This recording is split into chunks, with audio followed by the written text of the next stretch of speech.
Quando eu fui para a televisão, em 70, eu já tinha 13 anos de Rádio Guarujá. Todo mundo me chamou de maluco, você vai deixar uma coisa certa, que você está crescendo e tal, por uma coisa duvidosa que é a televisão. Ninguém sabe se a televisão vai dar certo, se não vai dar certo. Eu acreditei no meu potencial, e me dediquei muito à televisão, dormi dentro da televisão.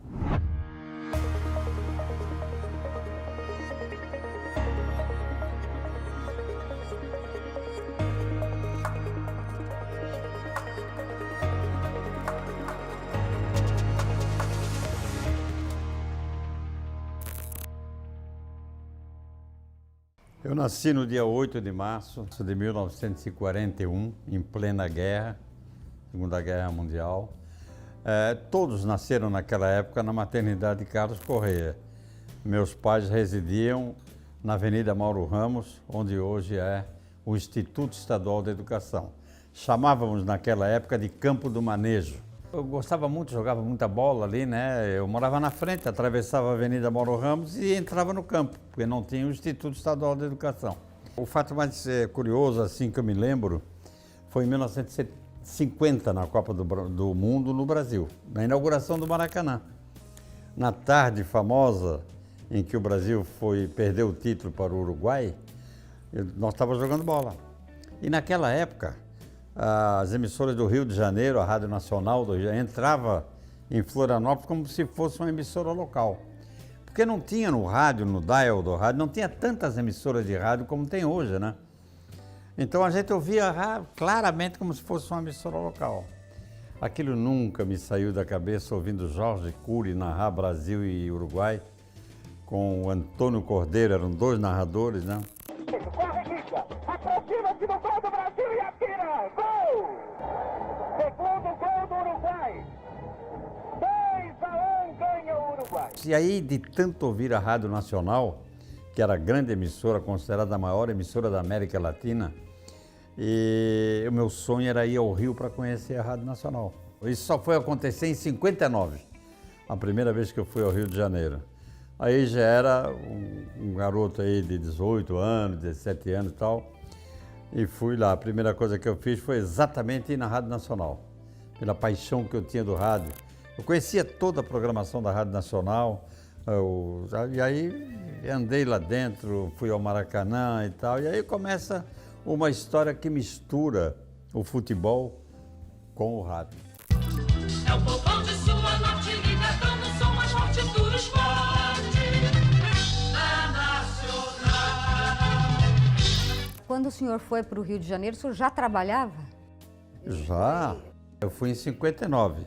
Eu comecei no rádio no dia 1º de abril de 57, como operador de som da Rádio Guarujá. Como é que o senhor chegou na rádio? Assim, como é que o senhor conseguiu esse Porque emprego? eu tinha um vizinho que era o operador, foi o cara que me levou para o rádio. O Onélio Rodolfo de Souza já faleceu.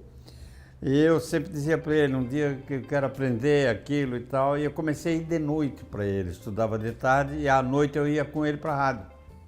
E aí comecei a aprender aquele ofício ali de operador de som, era bem diferente do que é hoje, né?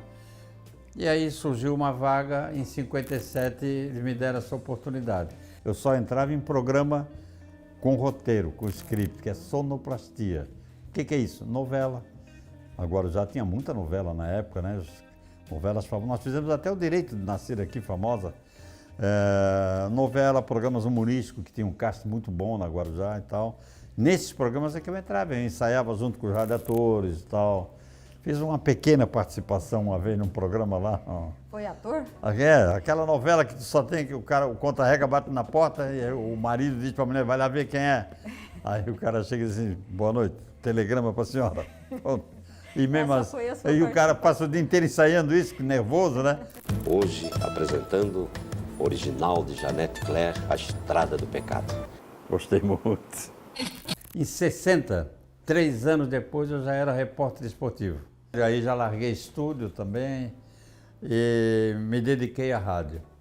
E aí fiquei entre a técnica de som e a reportagem. Comecei a sair para fazer reportagem, comecei a redigir, a copiar notícias e tal. E nesses primeiros anos de jornalismo, o senhor sempre trabalhou no esporte ou chegou a fazer geral? Não, não. Eu depois, no rádio, eu sempre trabalhei no esporte, no rádio, mas eu era captador de notícias, né? Que era sistema antigo do rádio, a gente ouvia a Rádio do Rio, gravava, depois copiava a notícia nacional para os noticiários nossos, acrescendo algumas coisas locais, né? Mas a partir de 1970, quando o surgimento da televisão, eu fui diretor de jornalismo muitos anos, 20 anos. Eu fiz coberturas assim, a Ponte Colombo Salles eu transmiti pela televisão para todo o Brasil, pela Rede Tupi, no dia do meu aniversário. Aliás, a Ponte Colombo Salles foi inaugurada em homenagem a mim, porque o Colombo Salles era muito amigo meu, ia inaugurar a ponte no dia 28 de fevereiro. O coronel Edgar Campos Pereira, que era o ajudante de ordens, para ele, por que você não faz uma homenagem ao Roberto, que é seu amigo? Então ele faz aniversário a semana que vem, inaugura a ponte no dia do aniversário dele.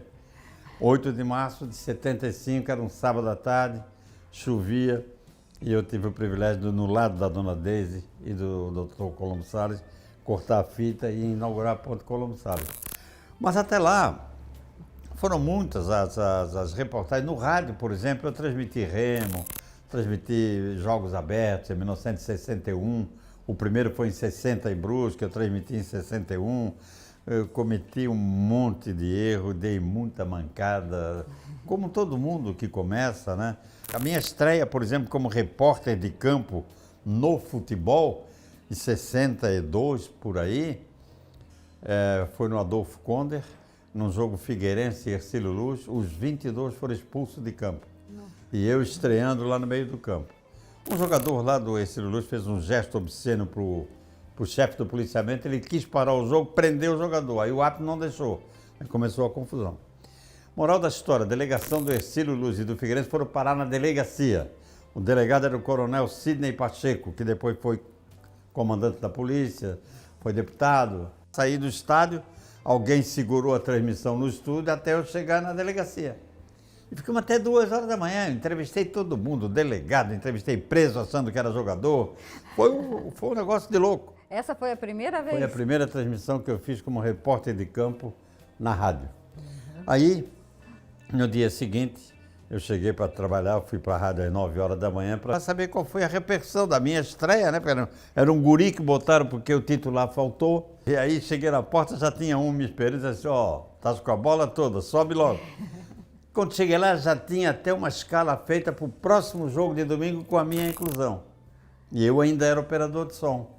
Aí, com o tempo, eu tive que sair da técnica de som para me dedicar apenas. Aí eu fiz o jornalismo, era redator dos noticiários principais da rádio e as transmissões de futebol. Virei apresentador da rádio, aí saiu um comentarista e eu subi para comentarista da rádio.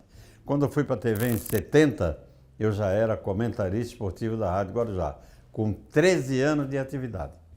O senhor trabalhou 13 anos na Rádio Guarujá e depois foi para a TV? Depois eu fui para a TV em 70, quem me levou foi o Fernando Linhares da Silva, virou procurador do INSS na época, da Previdência Social. Ele me levou e nós fizemos um teste na televisão, um sábado à tarde, fomos aprovados. Começamos um programa que durou 28 anos no ar, Bola em Jogo. O Fernando ficou 1 ano só. Ele era o apresentador e revezava comigo, tirava folga aos sábados, era eu que fazia. De repente ele ficava atrapalhado lá no trabalho dele, ele ligava e pedia, faz o programa. Eu fui aí. Quando veio uma ordem de dedicação exclusiva ao funcionário federal, ele não pôde mais, ou fica na TV ou fica no INSS. Ele optou certamente pelo INSS. Aí eu virei diretor de jornalismo e de esporte. E como era o programa? O programa era um programa era 10 minutos, né? Um programa de notícias, com pouca ilustração. A gente não tinha aquelas câmeras que saem na rua para fazer entrevista. Se você quiser entrevistar alguém na rua, tem que levar o caminhão de externa junto. Não tinha como. Só em 79, com a chegada da RBS, é que a TV Cultura adquiriu umas máquinas Bolex sonora, filme. Tinha que revelar até às 4 da tarde, porque senão não entrava no Jornal das 8. Era colorido. E o colorido demorava mais a revelar. Montamos um laboratório. No começo era só estúdio? O começo era o locutor, o apresentador de notícias, que era o Fenelon Damiani. lendo o noticiário de 20 minutos com 100 páginas, né? Porque era texto, texto, texto, texto. Eventualmente, a gente tinha um convênio com a Embaixada Americana, então a gente recebia muito filme da Embaixada Americana, né? Televisão ninguém sabia o que era, em 1970. Vocês foram aprendendo na prática. Ficamos aprendendo na prática, no diário, né? Depois a gente foi a São Paulo, conhecer a TV Tupi, ao Rio, lá na Urca e tal, mas no início foi um verdadeiro drama para a gente fazer televisão, né? A gente não pode deixar de falar de uma história que se tornou conhecida no Brasil e até fora do Brasil, que é aquela história de um policial ter invadido o estúdio em 1986, é isso? É, por aí, dia 13 de maio, se não me engano, o Silvio Roberto Vieira já faleceu. Ninguém vai tirar o televisão, Eduardo. Tá tudo bem. Ninguém vai tirar. Não, tá tudo bem. Não. Tira o televisão, Eduardo. Vamos conversar, Não calma. aguento mais a pressão policial. Doutor Malte me escutou, eu falei para ele, doutor Malte, não aguento mais. Foi numa segunda-feira, nós tínhamos um programa meia-noite, debate chamado Terceiro Tempo. E era um programa com muita gente e tal. Estava como convidado nessa noite o técnico Jorge Ferreira, do Figueirense, um carioca. Humberto Ferreira, o preparador físico, também estava. E o diretor de futebol, Antônio Paulo Remor, do Figueirense. Eu estou abrindo o programa, entra um soldado no estúdio, com 2 revólveres na mão e 3 na cintura. Eu pensei que era alguma brincadeira de mau gosto, ele pegou, já tinha dado um tiro na portaria, né? Aí eu estou aqui assim, no centro da mesa, como apresentador do programa, e o Jorge Ferreira do meu lado. Ele chegou na nossa frente e plá! Aí nós fizemos assim, não tinha bala. Esse que ele estava na mão já tinha descarregado em outros lugares. Ele deu umas tiros lá em cima, no pátio, lá, e descarregou o revólver ali. Deu um último na entrada da TV e foi para lá. Mas os outros tinham, né? Os outros estavam carregados. Vai sobrar uma vez. O policial foi convencido a trocar os 5 revólveres calibre 38 pelo microfone da então TV Cultura. Aí ele assim, olha, o negócio aqui é o seguinte, ó, se tirar do ar, e ele olhava assim para o monitor, né? No centro do estúdio, e o diretor de TV lá em cima era o meu irmão, o Eloy. O Eloy gritava assim, a gente ouvia no fone, não tira, focaliza ele e tal. E eu fazia assim, deixa no ar. Fazer o quê? E aí ele começou. Nesse meio tempo, o Delcio Fiorin, que era diretor da RBS, ligou para o Nelson Sirosti, que era o presidente da RBS. Assim, o Nelson, tá vendo aí a TV Cultura por acaso? Não, eu não estou vendo, cheguei agora. Então dá uma olhada lá para te ver a armação que o Roberto Alves fez para melhorar a audiência do programa. Aí o Nelson olhou, ligou para ele de volta 5 minutos depois. Olha, o Delcio, não tem armação não, aquilo ali tá feia a coisa, hein? É, também estou achando. E aí começaram a acompanhar. Depois eles me contaram essa história, né? Aí eu disse assim, posso falar contigo? Ele assim, pois não, seu Roberto. Quando ele disse, pois não, seu Roberto, eu digo, ele já me conhece bem, então agora, assim, o teu nome é? Silvio Roberto Vieira. Ô Silvio, senta, eu quero dizer para ti que eu sei por que estás fazendo isso e eu quero ficar do teu lado. Eu nem sabia o que era. Aí ele sentou do meu lado. Eu peguei e disse, põe o revólver aqui no chão, faz favor, para não ficar em cima da mesa. Aí ele botou os revólveres no chão. Aí eu peguei e disse, ô Silvio, qual é o problema, Silvio? Por que tu estás aqui? Não, porque o governador, ele prometeu um aumento para a corporação e eu fui lá de tarde receber meus filhos passando fome e esse cara não deu o aumento. Enganou nós todos. Aí eu disse, bom, é isso aí, ele quer agora que apoie o gesto dele. Aí eu comecei, governador, o senhor está errado. E ele só dizia no meu lado, é isso mesmo, seu Roberto, é isso mesmo. E eu aqui, né? Aí, e agora? Não vai terminar como isso, né? Aí a cidade toda se mobilizou e chegou o alto comando da Polícia Militar. E aí eu fui descobrir que a bronca dele não era com o governador, era com o comandante do batalhão, que era o coronel Eugênio Uriarte, que morreu num acidente no Rio. Campeão de tiro olímpico, defendeu o Brasil numa Olimpíada. O comandante dele no 4º BP. Quando ele virou para a porta para ver quem é que estava entrando, que ele viu o Uriarte, ele foi na revólver. Aí o Uriarte pulou em cima dele, tudo isso no ar, e meteu o revólver nele aqui, ó. Essa cena correu o mundo. Foram 32 minutos de um drama que em alguns momentos teve comédia e a gente não pôde, né? Balduino, aquele jogador de futebol, levou o Jorge Ferreira no morro. Quando ele entrou com o revólver, correu para trás da cortina no estúdio e ficou espiando, só para ver o que estava. De vez em quando ele abria a cortina assim, olhava, fechava de novo, mas o sapato aparecendo. E a gente de frente para a câmera vendo o sapato tremendo lá do Balduino, que ninguém imaginava, tinha um escondido atrás da... Ficou com medo, né? Correu lá para dentro. Eles estavam revoltados com o Estava vencimento, é revoltado. isso? E aí ele tomou muita bebida alcoólica, com o comprimido que ele bebia, ele se desnorteou. Ele queria um aumento que foi prometido à corporação, ele tinha 6 filhos. Eu fui a única pessoa autorizada a entrar para visitá-lo no dia seguinte. Só eu visitei ele. E ele dizia para mim assim, seu Roberto, na verdade eu não sei o que houve, por que eu estou aqui. Ele não sabia o que tinha feito. Se a sua capacidade, o seu valor, o seu mérito e não é reconhecido, uma hora você vai ao desespero. Pelo amor de Deus, me perdoe. E aí o estúdio ficou assim, a revista Veja já mandou um representante, que era o Aldo Grangeiro, já subiu o estúdio e foi todo mundo. Telefonaram para mim de Londres, da BBC de Londres. Enfim, terminou assim, esse episódio correu. Lá pelas 4 horas da manhã ligou o Dilô Freitas, que era o dono da emissora, na Dinamarca. Ele tinha uma filha que morava em Copenhague, na Dinamarca.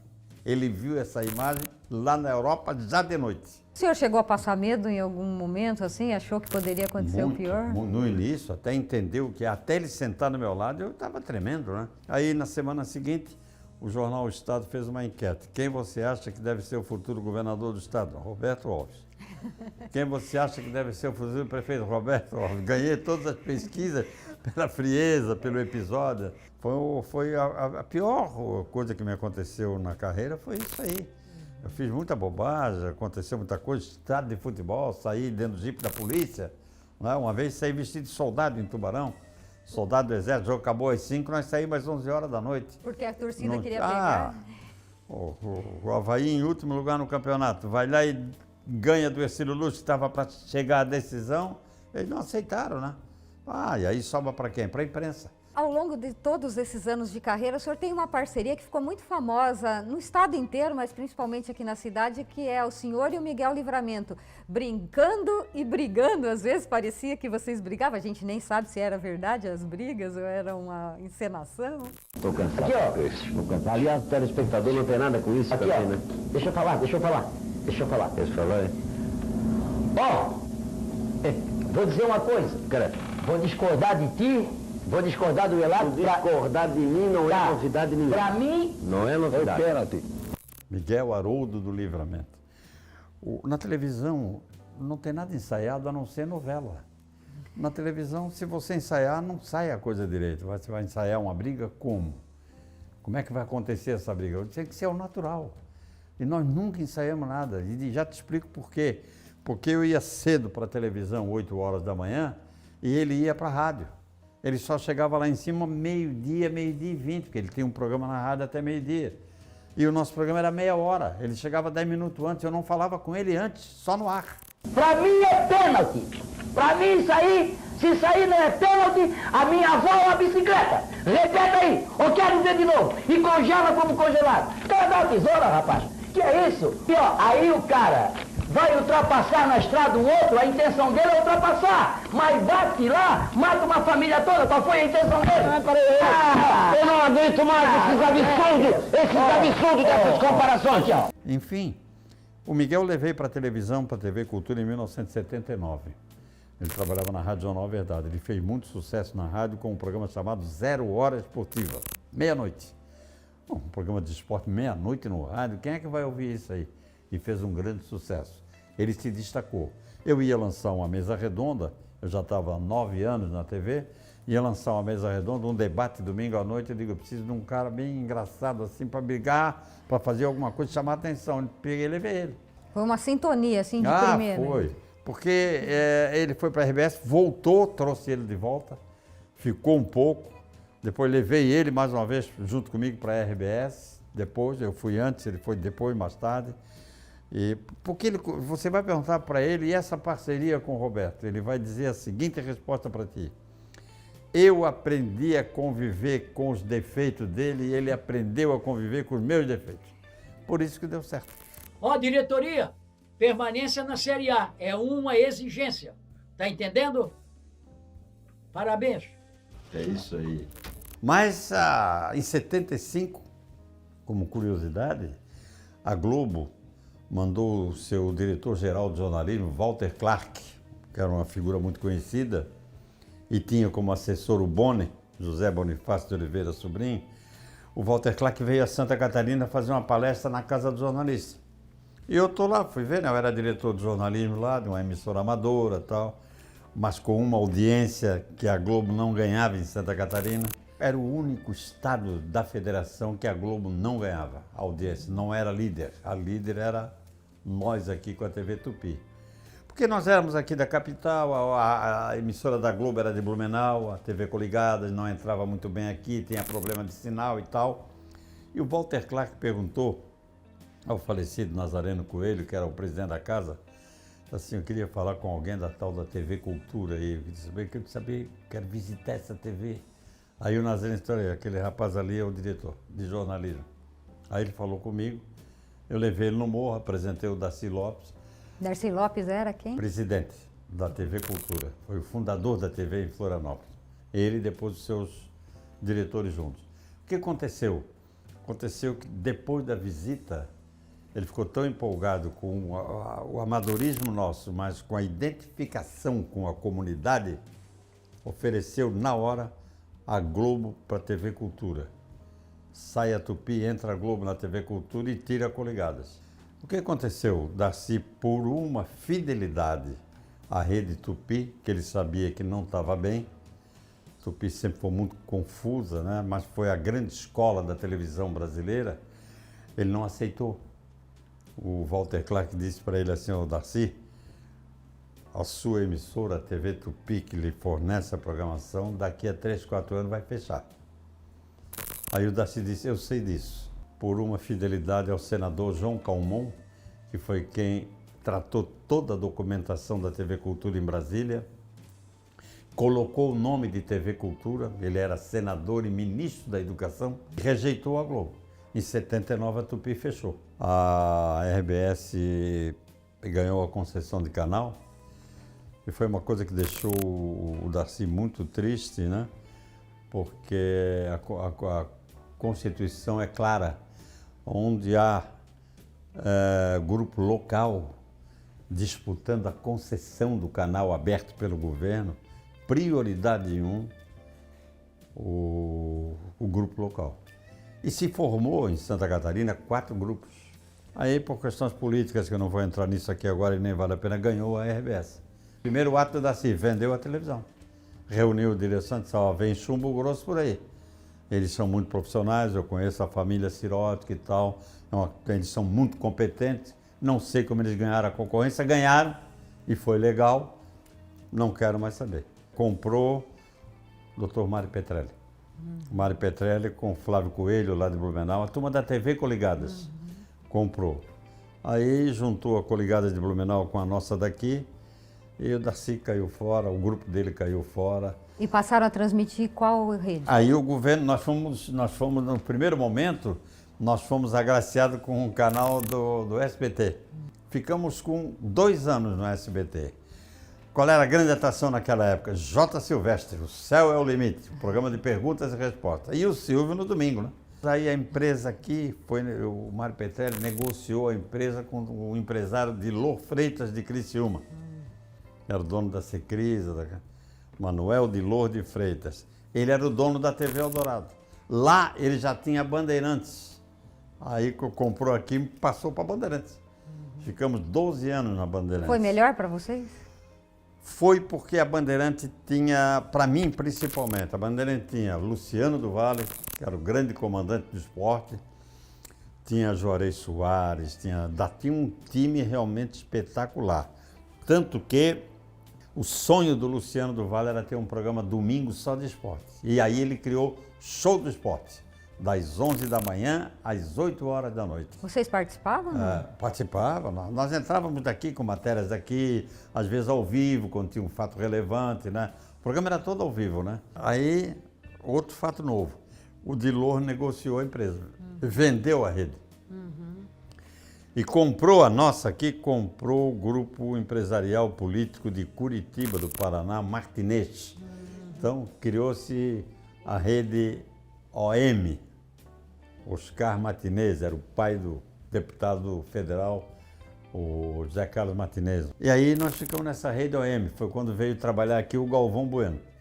O Galvão teve um desentendimento lá com a Globo, ficou um ano fora da Globo e entrou na rede OM. Ele criou um programa chamado Show de Bola, domingo às 9 da noite. Entrava ele de Curitiba, eu daqui, o Valadares de Minas Gerais, o Zé Carlos Araújo do Rio, mais um outro lá da TV Gazeta de São Paulo. Enfim, fizemos um ano muito bom, sabe? Nesse ano, o Criciúma foi campeão da Copa do Brasil. E aí nós tínhamos os direitos da Copa do Brasil. Aí eu transmitimos jogos do Peru, e onde o Criciúma andou, nós andamos juntos. Enfim, mas o Galvão veio um dia aqui e se apaixonou por Florianópolis. Passou a fazer o comando do programa daqui do Morro da Cruz. Em seguida, o Martinez, também deputado federal, vendeu. E quem comprou? O bispo Edir Macedo. Aí, de 91, 92 até 97, começaram a implantar aqui os negócios da Rede Record. E aí eu fiquei até 97. Quando eu completei 28 anos, aí já não tinha mais apoio ao esporte, as câmeras iam tudo para outras atividades religiosas. E eu saí. O último programa, quem fez comigo no ar foi a Cláudia, a minha filha. Ela que apresentou o último programa comigo no lado. Ela apresentava os programas de esporte, depois virou repórter, virou editora, fez tudo também. E foi ela quem ficou no meu lugar, praticamente. E aí já era Record, né? E o meu irmão mais velho, o Eloy, é filho de um outro casamento do meu pai, o Eloy e o Sérgio, os dois foram repórter. O Eloy foi câmera, né? O Eloy trabalhou na Assembleia como câmera, foi diretor de TV no estúdio, né? Era um grande profissional. Mas um grande talentoso também da nossa família é o meu sobrinho, filho da minha irmã, que é o Edson Nunes. Ele tem um personagem famoso na rádio chamado Tarrafinha. Ele entrava nas nossas transmissões, no final da transmissão de futebol da CBN, contando os nossos erros, fazendo brincadeira com todo mundo. E é um imitador excepcional. Ele imita todo mundo. E o Tarrafinha, ele está fora, já se aposentou. Alô, Tarrafa, tudo certinho? Nós estamos querido, meu sagrado Gonzagão. Já terminou, sabe, o nosso futebol e com as medalhas. Vamos que vamos, nesse domingão. Estamos aqui com a canalhada, essa manezada toda que vai indicar com os outros, não paga imposto, tá compreendendo? Depois que o senhor foi para a RBS, seguiu na mesma linha? Quando cheguei lá, primeira coisa que eu disse para a direção da emissora, não quero narrar, não quero mais ser coordenador de nada, porque eu já fui para lá com 28 anos de TV, né? Aí, o Carlos Vanderlei, que era o diretor, que era o coordenador de esporte, virou para mim de cara e disse assim, olha, eu concordo contigo plenamente, eu te vejo hoje mais como comentarista de TV. E aí eu concordei de cara, vamos passar a ser comentarista então. No mesmo ano, no dia 28 de janeiro, eu tinha estreado no dia 12 de janeiro no Jornal do Almoço e dia 19 de janeiro de 98 no CBN Diário, lá no Debate Diário. Naquele mesmo mês que eu estreiei, no dia 28, o Pedro Sirotsky entrou no ar. Ele era o diretor-geral em Santa Catarina, querendo anunciar a equipe que ia para a Copa do Mundo na França em junho. E aí foi dando nome. Naquela época nós fomos com 43 pessoas, 11 daqui de Santa Catarina. E o último nome que ele deu foi o meu. Ele queria fazer uma homenagem para mim. O senhor estava na expectativa, eu não sabia. Eu não tinha nenhuma, sinceramente, não tinha nenhuma expectativa de ir à Copa naquela época, não tinha nem... A partir dali eu fui a 6. Fui a 98. Na França, 2002 na Coreia e Japão, 2006 na Alemanha, 2010 na África, 2014 aqui no Brasil, rodamos aí, e 2018 na Rússia. O senhor chegou a virar meme, assim, né, no celular? Tem muito. Tem muito, porque aqueles memes ali foram coisas que aconteceram. Por exemplo, tem uma aí que eu fico jogando beijo aí o tempo todo. Aquilo ali foi uma matéria que eu fiz no centro da cidade e no final mandei um beijo para Elaine Vargas. E aí pegaram e aquilo ali... Está toda hora ali, dás um banho. Em 1988, na TV, nós criamos duas expressões que ficaram famosas aqui. Dás um banho, o cara fazia um negócio espetacular, dizia, dás um banho. Coisa de mané, né? E criamos na TV, na RCE TV, naquela oportunidade, o troféu Dazo, que foi exatamente Dás um banho. E o melhor jogador em campo, o que é? O troféu Ezo melhor. É coisa de manezinho, juntando palavras, né? Para fechar, eu fui governador do estado por 3 minutos. Como assim? Essa história tu não conhece. Em 1972, nós fizemos uma campanha na TV Cultura para a criação de uma biblioteca em Santo Amaro da Imperatriz, que não tinha biblioteca. Em 74, por aí, Colombo Salles era governador, a Câmara Municipal de Santo Amaro resolveu nos dar o título de cidadão de Santo Amaro. Aí o Colombo Salles mandou me ligar, para dizer assim, ó, vamos sábado às 7 da noite receber o título de cidadão. Não. Aviso o Roberto que eu quero que ele vá comigo no carro, no Galaxy 01, aquele.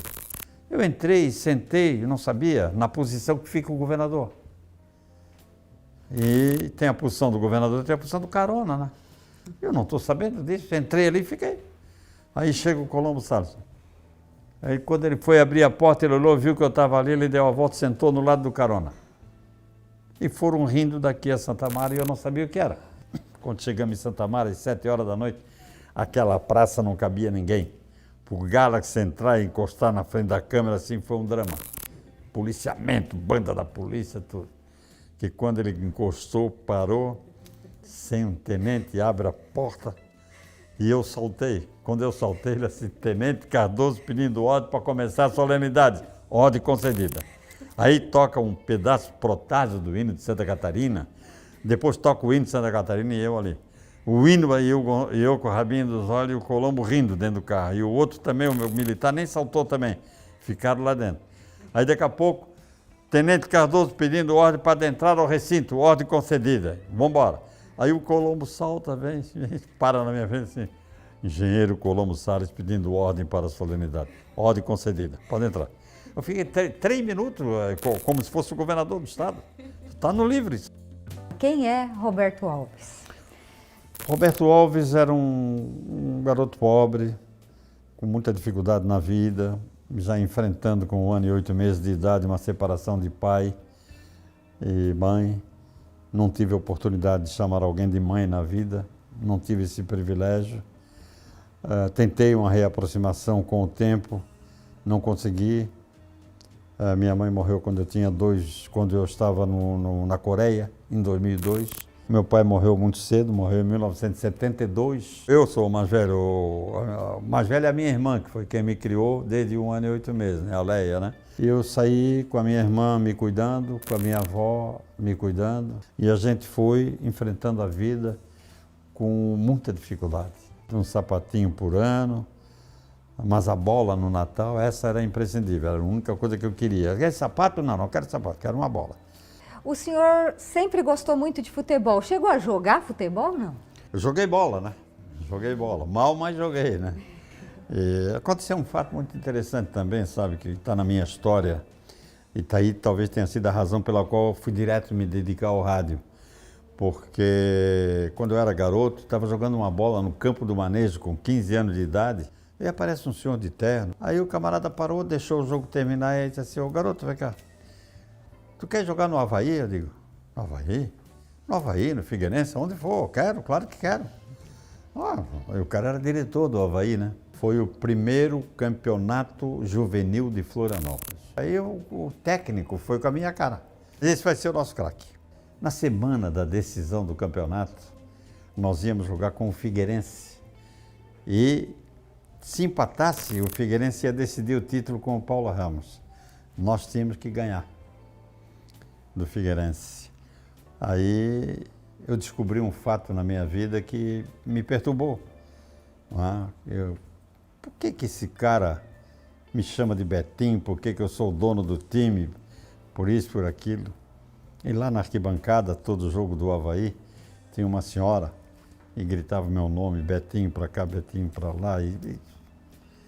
Aí eu fui descobrir naquela semana que essa senhora era minha mãe, que tinha separado do meu pai quando eu tinha 1 ano e 8 meses. E aí, na semana da decisão, eu descobri que o técnico era o marido dela. E aí me perturbei com aquilo, né? E entrei em campo para jogar. Aquela arquibancada do Adolfo Conde lotada, era um Avaí Figueirense, mesmo que fosse de juvenil, naquela época, né? A cidade era outra, né? Estava lotado. E eu não queria nada com o jogo. E começaram a me vaiar. Houve o pênalti, o cara mandou eu bater, eu não queria, eu bati de sacanagem. Essa é a expressão, a trazer a bola para o goleiro do Figueirense de raiva. E nós fomos eliminados por causa daquele pênalti. O jornalista Davi Coimbra, da Zero Hora, Davi fez uma coluna, eu contei essa história para ele na Alemanha, em Frankfurt, na Copa do Mundo de 2006. O título da coluna do Davi Coimbra é assim, ó, se não fosse aquele pênalti, eu não teria ido para o rádio nem para a TV, né?